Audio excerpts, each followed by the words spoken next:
Maglilinis tayo ng isaw natin, guys. Ganito natin muna siya. Ba ganito? Yun. Kapag naglilinis kami ng isaw, ginaganito namin yan. Yun. Kasi guys, aminin na natin, hindi tayo sigurado kung malinis to kapag hindi siya nakaganito. Ayan. O, tingnan mo. Alam mo malinis, may dumi to sa loob.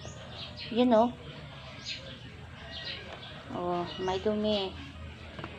Minsan nga may feels pa to. Kaya kapag bilog yung isaw, hindi to 100% malinis. May laman at may laman pa din yan. Pero depende naman yun sa nagtitinda kung paano yung pagkagawa nila. Pero ako, matagal na akong nagtitinda since 2007 pa. Ganito yung ginagawa namin. Medyo mabagal lang siya, nakakapagod, pero mas okay na yon. At least sigurado tayong malinis yung paninda natin.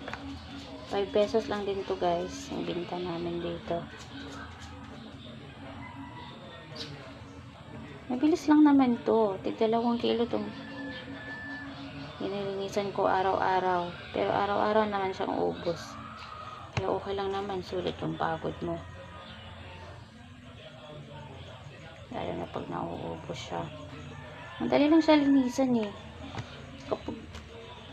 Kung nagtataka kayo bakit luto yung binibili ko, mas gusto ko to, sigurado na to na hindi ka malulugi. Kasi pag hilaw, minsan pumapalpak tayo sa paglaga.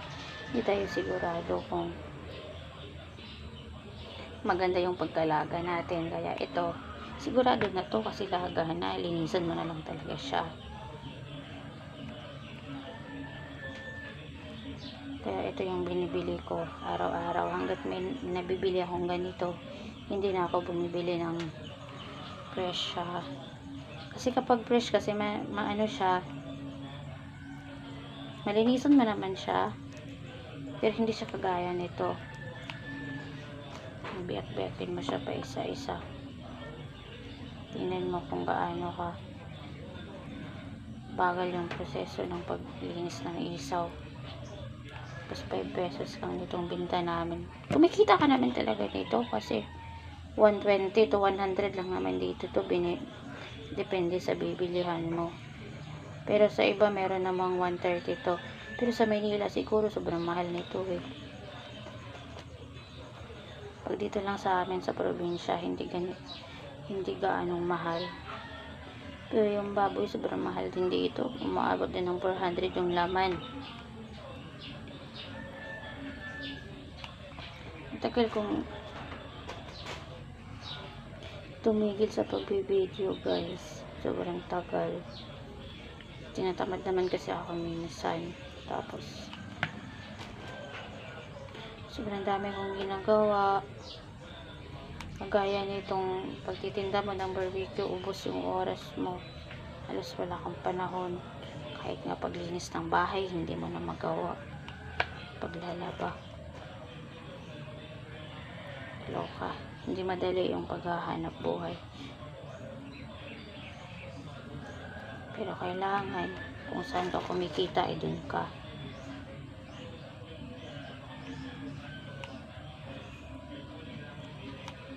Papakulo na ako ng tubig dun para sa chicken skin pat, tsaka sa taba. Kapag nagpapakulo kami ng tubig para sa barbecue namin guys, at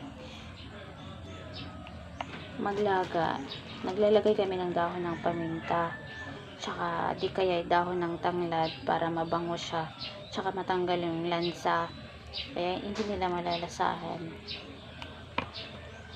Pag wala kasing tanglad, kahit ako ayaw kumain, alam ko yung may tanglad at tsaka wala, iba yung lasa niya, malasahan mo talaga ng iba. Kaya yun yung nagugustuhan ng mga tao dito sa amin. Kasi daw hindi malansa, kasi nga may tanglad. Kung walang tanglad, dahon ng paminta na lang, okay na yun.